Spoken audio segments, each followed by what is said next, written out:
Okay, so meron tayong question dito na curious ang iilan na paano daw natin malalaman kung sino ang kalooban ng Panginoon na ating mapapangasawa or papakasalan. And I think this is very important because second sa ating salvation, importante po na mapangasawa natin ang tao na kalooban ng Panginoon sa atin because it would affect all aspect of our life, including our spiritual life. So napaka-importante ng direksyon ng Panginoon, no, kung sino ba talaga or paano malaman ang kalooban ng Panginoon when it comes to this. And I hate to break it to you, there's no easy answer for that. There's no shortcut, there's no magic, there's no one click and yun na yun, malalaman mo agad ang kalooban ng Panginoon. It will take some time, it will take prayer, it will take a lot of contemplation over and over again when it comes to this. So, I have to be clear mga kapatid na hindi po tayo pare-parehas ng love story. And I believe this is how God works. Wala pong template na love story at yun din dapat ang ating maging love story. Iba ang pag-orchestrate ng Panginoon kay Adam and Eve, iba ang pag-orchestrate ni Lord kay Isaac and Rebecca, iba ang pag-orchestrate ng Panginoon kay Hosea and Gomer, kay Ruth and Boaz, kay Joseph and Mary. Lahat sila mga kapatid ay iba-iba ang pag-orchestrate ng Panginoon sa kanilang pagtagpo at sa kanila pong love story. No? Iba-iba po ng kwento. So hindi po pwede na yung love story ng pastor mo ay ganun din dapat ang maging love story mo. Iba-iba po ang paraan ng Panginoon sa atin pong mga love story. However, we can still have the biblical principles because the biblical principles ay transcendent. Sinabi natin transcendent, ito po mga kapatid ay it surpass anuman ang situation, anumang panahon, anumang pagkakataon. This will remain applicable, relevant, and truthful, and that's the power of the Word of God. So, this is just my answer. I know marami po dyan na mas capable to give you great answers in regards to this, but let me just give you these three answers, and that is number one is the role of prayer, your prayer life. We are told in Proverbs chapter 3, verse 5 to 6, trust in the Lord with all thine heart and lean not unto thine own understanding, and in all thy ways acknowledge him, and he shall direct your paths. Be not wise in your own eyes, fear the Lord and depart from evil. It shall be health unto thy navel and marrow to thy bones. So mga kapatid, the more you pray, the more you'll be sensitive to recognize kung ano ang kalooban ng Panginoon. That's how it works.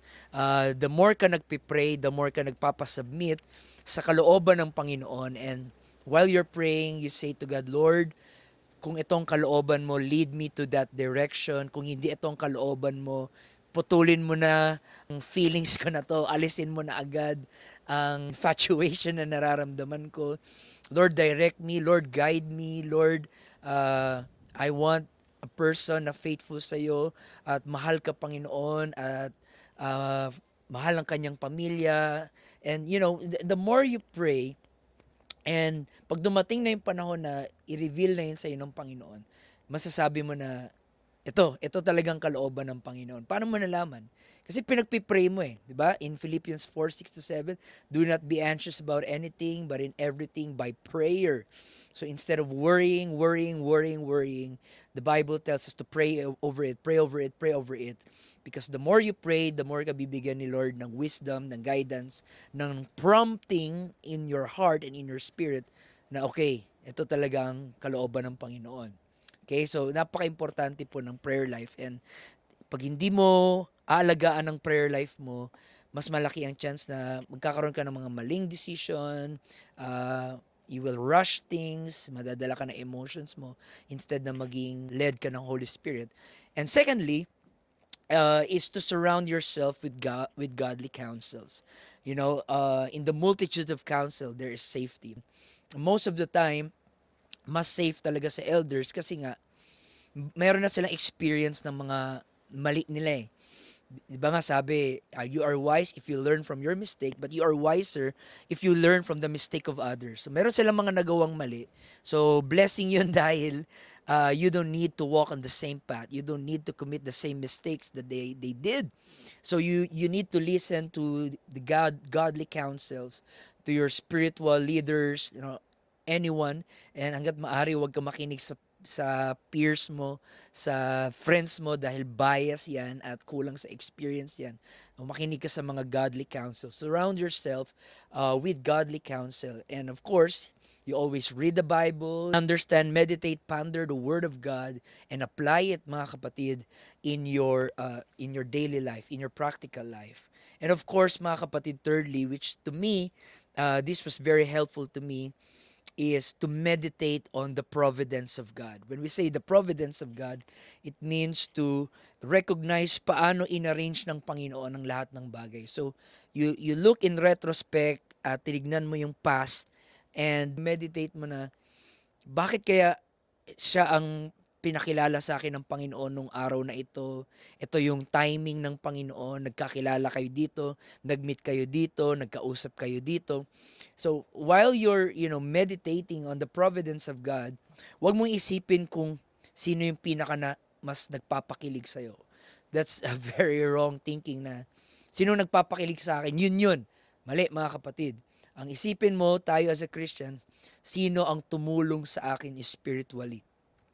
Na simula nung nakilala ko ang taong ito, na-inspire ako spiritually to walk in God's ways, to walk in the holiness of God. So he helps or she helps me spiritually. So sometimes you need to meditate on the providence of God. Na sino yung nandyan always for you, caring for you. Sino yung nandyan na patiently nag-aantay palagi sa iyo. Sino yung nandyan na caring sa iyo, no? And ma-realize mo na kahit ang dami niyong napagdaan ng pagsubok in the past, kahit na meron kayong mga nangyaring LDR, long distance relationship, hindi yun nag-weaken ng feelings niyo sa isa't isa, but rather, mas lalong na-strengthen yung feelings niyo sa isa't isa. Now, to me and my wife, I would not be confidently say na ang aming love story is worth emulating. Marami rin kaming mga failures, marami ring mga mistakes before, and it's a blessing para sa inyo na you don't need to walk on the same path. But we are thankful to God, mga kapatid, na in our love story, maraming dumaang mga trials, maraming dumaang mga testings, maraming panahon na sinabi namin, ayaw na namin, quit na, di na kaya, tigil na. But it's the Lord, by the grace of God, it's the Lord who enable us na maitawid yung lahat ng mga trials na yun at pagsubok na yun. Hanggat ngayon ay nandito kami, mga kapatid, sa kalooban ng ating Panginoon. And sometimes darating talaga na ialaw ni Lord, no, hindi perfect but permissive will ng Panginoon na magkakaroon ka muna ng mga maling karanasan sa buhay hanggat ma-discover mo yung tama. Sometimes it happens. It's a good thing na kung sino yung naging boyfriend mo or girlfriend mo, the first, yun na rin ang napangasawa mo. Well, that's the ideal, and God bless sa mga ganon ng love story. Pero hindi ganon sa lahat ng case.